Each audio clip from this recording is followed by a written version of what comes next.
একটা ইমেইল। যেভাবে লিখছেন আমি সেভাবেই পড়ার চেষ্টা করছি। নমস্কার রাসেল ভাই, ভালো আছেন নিশ্চয়ই? আমি শোভন, কলকাতায় ভবানীপুরে থাকি। ঘটনাটি একটি বাড়িকে নিয়ে। ঘটনাটি আপনাদের ভয়ের লাগবে কিনা জানি না, তবে এই বাড়িটি প্রত্যক্ষ করা কিছু মুহূর্ত আপনাদের সাথে শেয়ার করছি। আমি এই বাড়ির নাম উল্লেখ করছি আপনার জানার উদ্দেশ্যে, কিন্তু আপনি নামটি শ্রোতাদের না জানালে কৃতজ্ঞতা বোধ করব। এইবার ঘটনায় আসা যাক। আমি আর আমার এক বন্ধু এই বছরের ফেব্রুয়ারি মাসে কালিম্পং বেড়াতে গিয়েছিলাম। চারিদিকে ঠান্ডা বাতাস, গাছপালায় পাহাড়ে ঘেরা খুবই সুন্দর পরিবেশ সেখানে, ঠিক যেন একটা ছোটখাটো স্বর্গরাজ্য। আমরা কালিম্পংয়ে পৌঁছে একটা গাড়ি হায়ার করে সেই বাড়িটির উদ্দেশ্যে রওনা হলাম। প্রথমে ড্রাইভার ওখানে যেতে রাজি হচ্ছিল না, একটু বেশি ভাড়ার লোভ দেখিয়ে জোরাজুরি করতে সে রাজি হলো। ইন্টারনেটে সার্চ দিলে এই বাড়িটি সম্পর্কে সবিস্তারে জানতে পারবেন।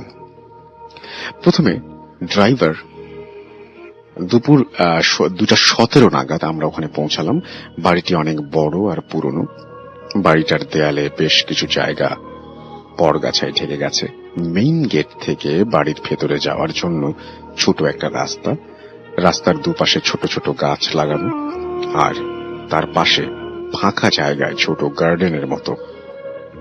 বাড়ির দুপাশে একটু পেছনের দিকে লম্বা কিছু গাছ রয়েছে, আর বাদিকে ঘন জঙ্গল, তারপর পাহাড়।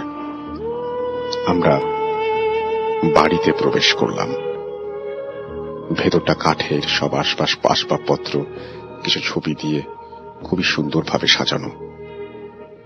রুমের মেঝেটা ম্যাপলউড দিয়ে বানানো।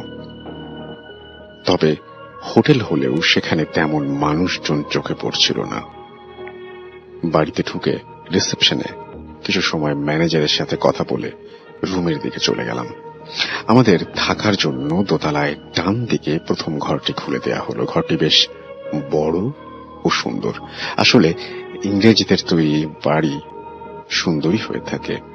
এই জায়গাটি খুব নির্জন এবং একটু অন্ধকারাচ্ছন্ন। এখান থেকে বাজার বা জনবসতি বেশ কিছুটা দূরেই। আমরা ফ্রেশ হয়ে একটু রেস্ট নিয়ে 7টা নাগাদ একটু জায়গাটা ঘুরে দেখবো ভেবে নিচে নামলাম। আমাদের বাইরে যেতে দেখে ম্যানেজার আমাদের ডাক দিল এবং তার কাছে বসতে বলল। বছর 55 কি 56 এই ভদ্রলোকের আচরণ খুবই বন্ধুসুলভ, আতিথেয়তা একেবারে পারদর্শী।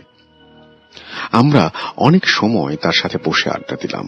তারপর তিনি আমাদের রাতে খাওয়া দাওয়া করে রুমেই থাকতে বললেন। ঘর থেকে অযথা এদিক ওদিক ঘোরাঘুরি করতে নিষেধ করলেন।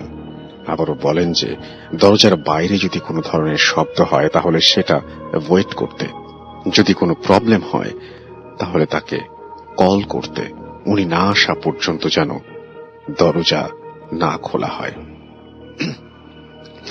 আমরা ম্যানেজারের কথা মতোই চলতে শুরু করলাম। মাঝে 2 দিন খুব স্বাভাবিকভাবেই কাটলো। তৃতীয় দিন থেকে ঝামেলা শুরু হলো। রাত 11:43 হবে। খাওয়া দাওয়া করে আমি বিছানায় বসে বই পড়ছিলাম। আমার বন্ধুটি ফোন ঘাঁটছিল, দুজনেই জেগে। হঠাৎ করিডোরের ডান দিক থেকে কেউ মেঝের ওপর পা ঘষে ঘষে আমাদের রুমের বাইরে এসে দাঁড়ালো। তারপর দরজায় 3 বার ঠক ঠক ঠক করে শব্দ করে আবার পা ঘষে ঘষে বাঁ দিকে চলে গেল। আমরা দুজনেই শব্দটা শুনতে পেলাম। আমার বন্ধুটি বলে উঠল, কে কে ওখানে? কোনো উত্তর না পাওয়ায় সে বাইরে বেরোনোর জন্য দরজার কাছে এগিয়ে গেল। আমি বললাম, দাঁড়া, একা যাস না। দরজা খুলে দুজনে একসাথে বেরিয়ে কিছুই দেখতে পেলাম না। সবকিছুই স্বাভাবিক। দুজনেরই মনে হতে লাগলো অনেক প্রশ্ন জাগছিল মনের ভেতর। মনের ভুল ভেবে দুজনেই শুয়ে পড়লাম। নেক্সট দিন সকালে আমি ম্যানেজারের কাছে ঘটনাটি শেয়ার করি। আমার কথা শুনে উনি বললেন, এইসব ছোটখাটো শব্দে কান দেবেন না, মাঝে মাঝে এরকম হয়, তবে ভয় পাবেন না, রূপ থেকে বেরোবেন না, আমায় কল করবেন, আমি আসব। আবার সেই রাতেরই একটা ঘটনা ঘটল। আমি অনেক রাত পর্যন্ত জেগে বই পড়ছিলাম। আমার বন্ধুটি ঘুমাচ্ছিল। আমি স্মোক করার জন্য জানালার কাছে দাঁড়িয়ে একটা সিগারেট জ্বালিয়ে বাইরের দিকে তাকিয়েছিলাম। চাঁদের আলোয় আর অন্ধকারে বেশ অলৌকিক একটা পরিবেশ তৈরি হয়েছিল তখন। হঠাৎ আমি দেখলাম একটা গাছের মাথা থেকে মাটির দিকে মানুষের মতো আকৃতির কিছু একটা, কিন্তু খুব অস্পষ্ট একটা অবয়ব টিকটিকির মতো নেমে আসছে। মোটামুটি বোঝা যাচ্ছে মাথাটা নিচের দিকে, পাটা ওপরের দিকে। ওটি নিচে নেমে হামাগুড়ি দিয়ে জঙ্গলের ভেতর চলে গেল। এই দৃশ্যটি দেখে আমার সমস্ত শরীর বরফের মতো জমে গিয়েছিল। নড়াচড়া করতে পারছিলাম না, মুখ থেকে কোনো সাউন্ড বের করতে পারছিলাম না। আঙুলে সিগারেট ছ্যাঁকায় বডিটা হালকা হয়ে গেল। তখন আমার পুরো শরীরে ঘাম। হাতে থাকা সিগারেটটা কখন শেষ হয়ে গেছে কোনো খেয়ালই নেই আমার। আমি সেই রাতটা অনেক ভয়ে জেগেই কাটিয়ে দিলাম। বাড়ির কাজের লোকজনদের সাথে এই বিষয়ে কথা বলতে গেলে তারা কিছুই বলতে চায় না। আমার খুব অস্বস্তি লাগা শুরু করলো। আমি ফ্রেন্ডকে সব কথা জানালাম এবং আমরা দুজন ফ্রেন্ড ঠিক করলাম পরের দিন আমরা এই বাড়িটা ত্যাগ করে কলকাতায় চলে যাব। যাই হোক, আমরা রাতে ডিনার করে জামা কাপড় প্যাক করে তাড়াতাড়ি শুয়ে পড়েছিলাম। রাত প্রায় 1:30 কি 2টা নাগাদ আমার ফ্রেন্ডটি তার জল খাবারের প্রয়োজন হয় এবং সে বিছানা থেকে নেমে বাদিকে টেবিলে রাখা গ্লাসে করে জল খেয়ে বিছানার দিকে আসবে। এই সময় সে দেখল তার রুমের দরজাটা আস্তে খুলে গেল। তখন রুমে হালকা একটা নাইট বাল্ব জ্বলছিল আর বাইরে করিডোর থেকে লাইটের আলো ঘরে আসছিল। সে স্পষ্ট দেখছে কালো মানুষের আকৃতির কিছু একটা স্পষ্ট জিনিস, একটা অবয়ব হামাগুড়ি দিয়ে বিছানার কাছে এলো এবং ঠিক আমার পায়ের কাছে বসে ঠিক বৃদ্ধ মানুষের মতো অঝরে গুনগুন করে কান্না শুরু করলো। আমার বন্ধুটি এই দৃশ্য দেখে আর ঠিক থাকতে পারেনি। সে চিৎকার দিয়ে অজ্ঞান হয়ে মেঝেতে পড়ে যায়। আমি চিৎকার শুনে লাফ দিয়ে উঠে বিছানা থেকে নেমে লাইট অন করতেই দেখি ও মেঝেতে পড়ে আছে। আমি নানাভাবে চেষ্টা করছিলাম ওর জ্ঞান ফেরানোর। ইতোমধ্যে নিচে থেকে সবাই ছুটে এলো ঘরে। সবাই অনেক চেষ্টা করলাম, কিন্তু ওর জ্ঞান ফিরল না। অনেক টেনশনে বাকি রাতটা জেগেই কাটালাম। আমি খুব ভয় পেয়েছিলাম যদি ওর কিছু হয়ে যায় তাহলে ওর বাবা মাকে কি জবাব দেব। তাই ভেবে পরের দিন সকালে ওর জ্ঞান ফিরল। সুস্থ হবার পর সবকিছু আমাদের জানালো। আমি ম্যানেজারের দিকে রাগের দৃষ্টি নিয়ে তাকাতেই সে সবকিছু বলতে শুরু করলো। বাড়িটা 90 বছর ধরে এরকম ভাবেই দাঁড়িয়ে আছে। বাড়িটা অনেক কিছু দেখেছে, অনেক ইতিহাস জড়িয়ে আছে বাড়িটাকে নিয়ে। জর্জ মর্গান নামে একজন ইংরেজ ভদ্রলোক 1930 সালে এই বাড়িটি নির্মাণ করেন। এখানে তার স্ত্রী ও এক সন্তান নিয়ে তিনি থাকতেন। শোনা যায় কোন এক অজানা কারণে তিনি একদিন তার স্ত্রী ও সন্তানকে হত্যা করেন এবং নিজেও পরে মারা যান। তারপর থেকেই সব অদ্ভুত ধরনের ঘটনা ঘটা শুরু করে এখানে। ওনার মৃত্যুর পর অনেকদিন এই বাড়িটা ফাঁকা পড়েছিল। স্বাধীনতার পরে সরকারের অধীনে এই বাড়িটি চলে যায়। এটিকে নতুন করে টুরিস্ট লজ বানিয়ে ফেলা হয়। এখানে কোনো মানুষ বেশি দিন থাকতে পারে না। মাঝে মাঝেই তারা এটা দেখে ভয় পায়, পরের দিন আর কাজেই আসে না। তো ম্যানেজারের মুখ থেকে সব শোনার পর আমরা ওই দিন রাতটা কোন রকমে একটি রুমে কাটিয়ে দিয়ে পরের দিন কলকাতার উদ্দেশ্যে রওনা দিই। বেরোনোর সময় আমরা বাইরে থেকে যখন দরজার দোতলায় জানালাটার দিকে তাকাই, তখনও সেই অবয়বটি আমরা দেখতে পাই এবং স্পষ্ট দেখতে পেলাম দাঁড়িয়ে আছে। আমাদের তেমন কোনো ক্ষতি হয়নি, তবে ভয়ে যে মানুষকে কতটা নিরীহ বানাতে পারে সেটা ভালো করে অনুভব করতে পারছিলাম।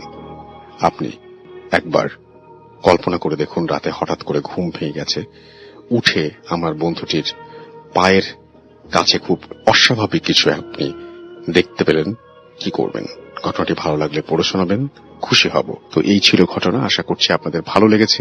আমরা আশা করব, এবং আরো আপনাদের ঘটনা শোনাবো, আরো অনেক অনেক ঘটনা আমাদের সাথে আছে, সেগুলো আমরা শোনাবো। তার আগে আমরা চলে যাচ্ছি আমাদের প্রথম অতিথির কাছে, এবং তিনি হচ্ছেন আপনাদের সবার পরিচিত, সবার প্রিয় হাফেজ মঈনুদ্দিন সাহেব। তার একটা চমৎকার ঘটনা আছে, সেটা আমরা শুনবো। চলুন শুনে আসি তার ঘটনা। আমি আজকে যে ঘটনাটা বলবো সেটা আমাদের ঢাকা এবং নারায়ণগঞ্জেরই। ওরা আমাদের ঢাকা লালবাগে থাকতো, নারায়ণগঞ্জ একটি ফ্ল্যাট কিনছে। তো ওদের ফ্ল্যাটের মধ্যে আগস্টের 1 তারিখে ওরা ওইখানে চলে যায়, বৃহস্পতিবার ছিল। তো ওদের ফার্নিচার আসবাবপত্র আগেই সব গোছানো ছিল।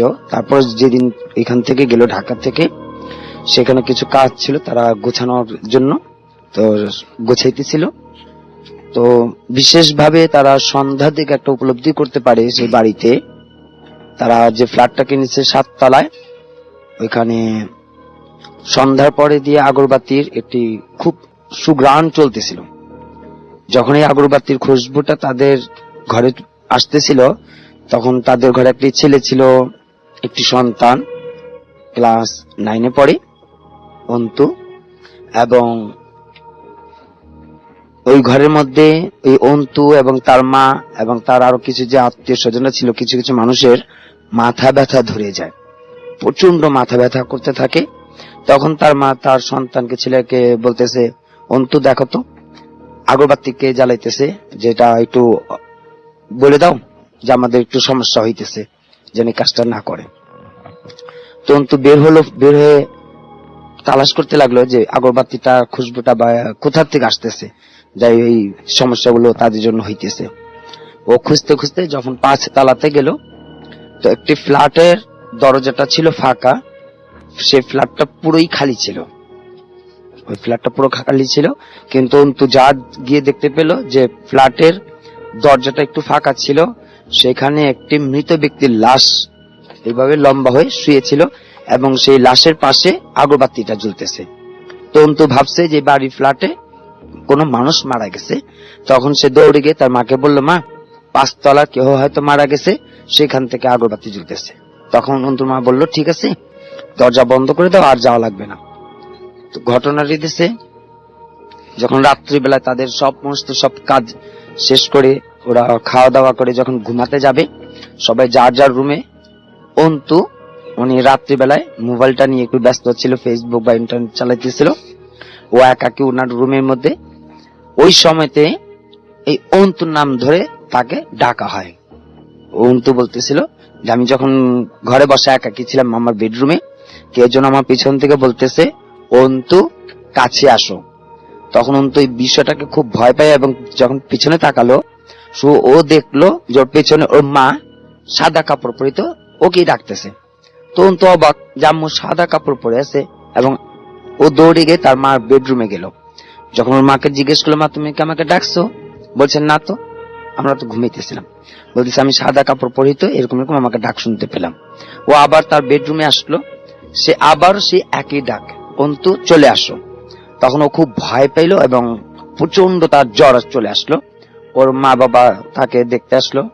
ওর বাবা মা যখন এসে দেখো প্রচন্ড জ্বরে কাঁপতেছে ছেলেটায়, তখন তারা রাত অনেক, তো একটা ক্লিনিকে নিয়ে যাবে, যে এখন তো ডেঙ্গু যে প্রভাবটা পড়ছে, কোন একটা জ্বর, কোন সমস্যা নাকি। ওর বাবা এবং মা, তার যে আত্মীয় খালা আছে, সবাই মিলে যখন অন্তুকে নিয়ে একটা ক্লিনিকে নিয়ে যাবে, ওরা 7 তলার থেকে যখন 5 তলার দিকে আসলো, অন্তু যে ঘরটাতে দেখেছিল যে একটা লাশ শুয়েছিল এবং সেখানে আগরবাতি জ্বলতেছিল, ওই জায়গাটার মধ্যে এখন পরিবারের সবাই দেখতে পাইতেছে ওই যে দরজাটা দিয়েই একটি লাশ পুরা শূন্যে ভাসমান, সাদা কাপড় পরিহিত লাশটা পুরা শূন্য ভাসমান হয়েছে। এটা দেখার পরে ওরা সবাই বুঝতে পারলো যে অন্তু তাহলে কোনো জ্বর না। অন্তু খুব ভয় পাইছে এবং ওনারাও খুব প্রচন্ড ভয় পেয়ে সাথে সাথে নিচে ব্যাক করেনি, উপরে তারা চলে গেল তাদের বেড, তাদের নিজের রুমে। তারা চলে গিয়ে সেই বাড়ির কেয়ারটেকারকে ডাকা হলো ফোন করে।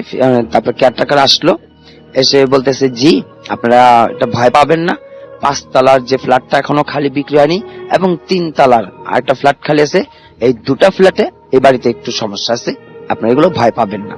কিন্তু যখন এগুলো বলছে, ঠিক আছে, অন্তুর এই সারা জাগ্রত জীবন যে জ্বরের মধ্যে প্রচন্ড, এবং ওর মা যখন দেখেছে যে লাশটা ভাসমান ওই ঘরে, সেই থেকে আজকে যে 9টা দিন ওরা বাড়িতে গেছে, এখনো পর্যন্ত তাদের পেছনে সামনে অহরহ সবকিছু এরকম লাশ দেখতে পারে। যখন বেসিং হাত ধুতে গেছে, হাত ধুতে অন্তুর মা যখন বেসিং হাত ধুতে যায়, দেখা যে এরকম পেছনে লাশ দাঁড়ানো। অর্থাৎ এখন প্রতিটা মুহূর্তের মধ্যে তারা এই লাশটাকে দেখতে পারে ঘরের ভিতরে। তো কেয়ারটেকার বলেছিল যে একটা হুজুর আসবে, হুজুরকে দিয়ে আপনারা এই ঘরটা বন্দি করে দেন এবং ঠিকঠাক করিয়ে দেন। তো শেষ পর্যন্ত অন্তু আমার কাছে আসছিল এই বুধবারে। অন্তু এসে আমাকে এইটুকু প্রথমে আমাকে বলতেছে যে হুজুর ও কি এখানেও আসবে নাকি আমাকে ডাকতে, ওকে আমার কাছে এখানেও আসবে? বললাম না, এখানে আসবে নাও এবং ওইখানেও আপনাকে আর ডাক দিবে না।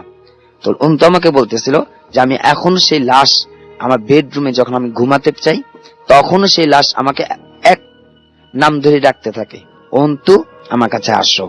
স্যার এখনো ওই লাশটাকে দেখতে পারে। তো আমি পরে বলছি যে এরকম কিছু সমস্যা হবে না, ঠিক হয়ে যাবে। জি ভাই, এটাই আমার ছিল ঘটনা। থ্যাংক ইউ সো মাচ আপনার ঘটনার জন্য, আপনাকে অনেক ধন্যবাদ। প্রিয় লিসেনার, এখন যার ঘটনাটি আপনাদের সাথে শেয়ার করব তার ঘটনা আমরা আগেও শেয়ার করেছি। ওনার নাম শুভ, ছদ্মনাম। সঙ্গত কারণে উনি ওনার আসল নাম শেয়ার করতে চাননি। ওনার বাড়ি মুন্সিগঞ্জ জেলার টঙ্গিবাড়ি উপজেলার কোনো একটি গ্রামে।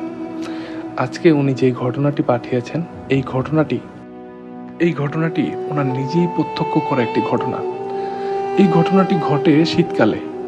আমরা সবাই জানি শীতকাল মূলত বাংলাদেশে ডিসেম্বর মাসে শুরু হয়। তো যাই হোক, এমনই এক শীতকালের এক রাতে এই ঘটনাটি ঘটে। এই ঘটনাটি ঘটে মূলত মাছ ধরাকে কেন্দ্র করে। আপনাদেরকে আগেই বলেছি উনি ওনার নানুর বাড়িতে বড় হয়েছিলেন, আর ওনার নানুর বাড়িটি একটি বিলাঞ্চল। ওইদিকে ওনার নানুর বাড়ির আশেপাশে চারোদিকে ফসলি মাঠ। এইখানে শীতের দিনে আলু লাগানো হয় এবং বাকি বর্ষার মৌসুমে ধান, পাট এবং ধৈর্যা লাগানো হয় ক্ষেতগুলাতে। তো বর্ষার মৌসুম যখন চলে যায় তখন ওই বিলের মাঝে অনেক ছোট বড় পুকুর থাকে। ওই পুকুরগুলাকে ওই অঞ্চলে কুম হিসাবে বলে। যাই হোক, এমনই এক কুমের মধ্যে এক শীতের রাতে ওইদিকে মাছ ধরানো হচ্ছিল মূলত এক ভিন্ন পদ্ধতিতে। এই পদ্ধতিতে মাছ ধরতে হলে একটা পুকুরে কমসে কম 1 সপ্তাহ সময় লাগে। তো এই পদ্ধতিটা হলো পুকুরের এই পার আর ও পার একটা জাল, 2-3 পল্লার একটা জাল বিছানো হয়। তারপরে এই জালগুলা ধীরে ধীরে পুকুরের এক প্রান্ত থেকে আরেক প্রান্তে নিয়ে যাওয়া হয়। আর মাঝে মাঝে ওই জালগুলা উঠিয়ে মাছ উত্তোলন করে হাটে নিয়ে যাওয়া হয়। দেখা গেছে অনেকে বিক্রি করে দেয় জেলেদের কাছে, আবার অনেকে নিজের বাড়ির জন্যই রেখে দেয়। তো যারা নিজের বাড়ির জন্য রেখে দেয় তাদেরকে রাতে পাহারা দিতে হয়, কারণ রাতে রাতে ওই জেলেরা জাল টান দিয়ে সকালে হাটে গিয়ে মাছ বিক্রি করে ফেলে। আর এই কারণেই রাতে পাহারা দিতে হয়। তো এমনই এক রাতে মাছ ধরা হচ্ছিল। শুভ ভাই আর শুভ ভাইয়ের নানা গিয়েছিলেন ওই জাল পাহারা দিতে। মূলত ওইখানে 2 রাত ধরে ওই জাল টানা হচ্ছে আর কি। প্রথম রাতে কোনো সমস্যা হয়নি। দ্বিতীয় রাতে আনুমানিক রাত 9টার দিকে খাওয়া দাওয়া করে উনি আর ওনার নানা রওনা দিলেন। বিলের কুয়াশাচ্ছন্ন পরিবেশ পাড়ি দিয়ে যাচ্ছিলেন।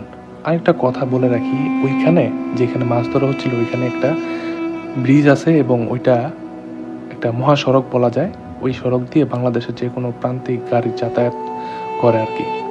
ওই মহাসড়কের নিচেই কিন্তু ওই কুমটা অবস্থিত, একদম ব্রিজের নিচেই ঠিক। তো ওইখানে মাছ ধরা হচ্ছিল। আর এই ব্রিজের একটা পাশেই ছিল জঙ্গল টাইপের ঝোপঝাড়। তো এই ঝোপঝাড়ের এদিক দিয়েই ওনাদের ওই থাকার যে জায়গাটা, ওই জেলেদের একটা ছোট্ট একটা নৌকার মধ্যে যেরকম ছাউনি থাকে না অনেক নৌকার মধ্যে, এরকম ছাউনির মতো একটা ঘর বানানো হয়েছিল থাকার জন্য, টেম্পোরারি আর কি। তো যাই হোক, ওইখানে ওই নানা নাতি থাকবে। তো নানা নাতি বিল পাড়ি দিয়ে যাচ্ছেন। যেতে যেতে একটা পর্যায়ে ওই ব্রিজের কাছাকাছি চলে আসেন। যখনই ব্রিজের নিচে ওনারা যান, ওনারা একটা শব্দ শুনতে পান। শব্দটা হলো পানিতে যদি মানুষ ডুব দেয়, ডুব দেওয়ার আগে একটা নিঃশ্বাস নেয় জোরে, হোপ, নিঃশ্বাস নিতে নিতে ডুবটা হয়ে গেলে একটা শব্দ হয়, এরকম জাতীয় শব্দ পাচ্ছিলেন। আর পানির ঝাপটা ঝাপটির শব্দ পাচ্ছিলেন। ওনারা বুঝতে পারছিলেন না এত রাতে পানিতে এরকম গোসল করতেছে কে হোপ হোপ করে। তো যাই হোক, ওনারা ওই ব্রিজটা পার হয়ে ওই জেলের ঘরে গেলেন, গিয়ে দেখলেন যে একটা জেলে আছে আর একটা জেলে নেই। মূলত তখন হারিকেনের আলো ওই ঘরটার মধ্যে ছিল, ছোট ঘরটার মধ্যে। ওই হারিকেনের আলোই দেখতে পেলেন। তো সাথে সাথে ওই জেলেটাকে ডাক দিলেন, কিরে তোর ওস্তাদ কই? এই কথা শুনে যখন নাকি আবার ওই পানি থেকে ঝাপটাঝাপটির শব্দ শুনতে পান, তখন ওই নানার হাতে, মানে শুভ ভাইয়ের নানার হাতে একটা লাইট ছিল 3 ব্যাটারিওয়ালা। ওই সময়ে ওই লাইটগুলা বেশ জনপ্রিয় ছিল, আর মোটামুটি অনেকের কাছেই তখন এক রকমের কালা পাথর লাইট বিদেশ থেকে পাঠানো হতো। ওই লাইটগুলো অনেকের কাছে ছিল। যাই হোক, ওই লাইটগুলা ওই নানার কাছে ছিল না। ওই নানার কাছে একটা অন্যরকম লাইট ছিল। কি লাইট? এটা খয়েরি রঙের, আর এই লাইটটার ঘাটটা ভেঙে ফেলা যেত, আর ঘাটটা ভেঙে চার্জ দেওয়া হতো। ওই লাইট ছিল, আর ওইটার বাল্বও পরিবর্তন করা যেত। যাই হোক, ওই লাইটের আলো ওই পুকুরের মধ্যে মারেন, আর একটা দৃশ্য দেখতে পান যে ওইখানে থাকা জেলেদের মধ্যে একটা জেলে পুকুরের পানিতে অনবরত ডুব দিচ্ছে আর হুপ হুপ শব্দ হচ্ছে। আর ও কিন্তু নিজেকে ছাড়ানোর চেষ্টা করছে না। একদম একটা মনে হচ্ছে একটা ঘুমন্ত মানুষ যদি হাঁটাচলা করে, ওই মানুষটার একটা শারীরিক ভাবভঙ্গি কিরকম দেখা যাবে, ওই মানুষটার ভাবভঙ্গি এরকম দেখা গেছে। ওর শুধু মুখ দিয়ে আওয়াজ হচ্ছে, কিন্তু হাত দিয়ে ঝাপটি করছে না। আর ওনাকে টুপ দেওয়া হচ্ছে, মনে হচ্ছে কিছু একটা জিনিস জোর করে ওনাকে টুপ দেওয়া হচ্ছে।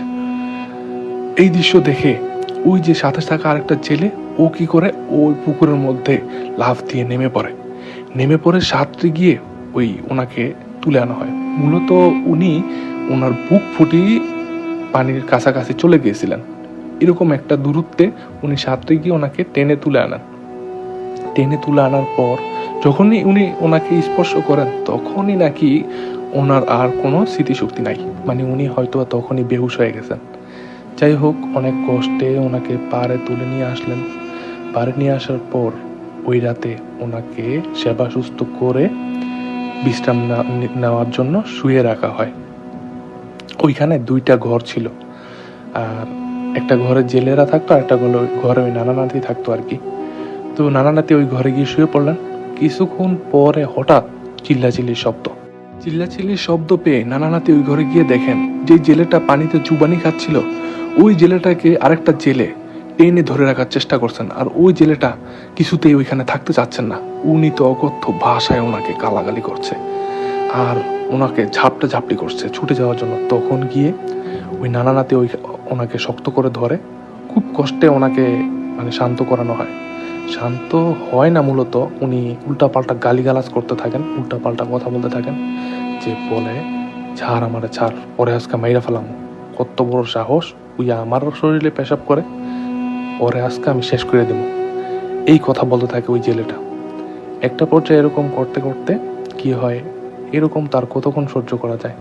পাশেই ওই জেলেদের ওইখানে যে সড়কটা, এই সড়কের পাশেই একটা বাজার ছিল, ছোট্টখাটো চায়ের দোকান, আবার ওইখানে একটা মসজিদও ছিল।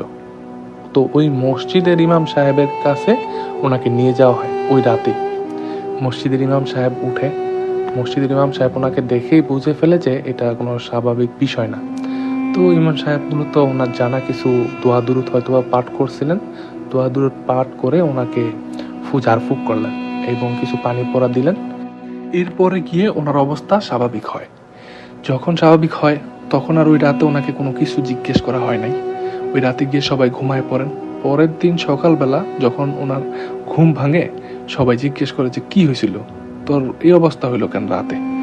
ওই লোকটা তখন বলে যে, আরে দাদা, আমি ওইখানে ওই যে ঝোপঝাড় থাকে ব্রিজের গোড়ায়, ওই জায়গায় উনি গেছিলেন প্রকৃতির ডাকে হালকা হতে। আর তখনই যখন উনি হালকা হওয়ার জন্য বসছেন, তখনই ওনার আর কোনো কিছু খেয়াল নাই।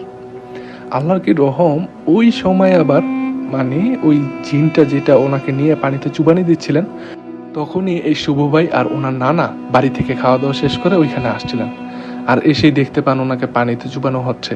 আর এর পরের ঘটনা, এই সমস্ত বিস্তারিত ওনার মুখ থেকে শুনলেন। তো এটাই ছিল মূলত ঘটনা। এই শুভ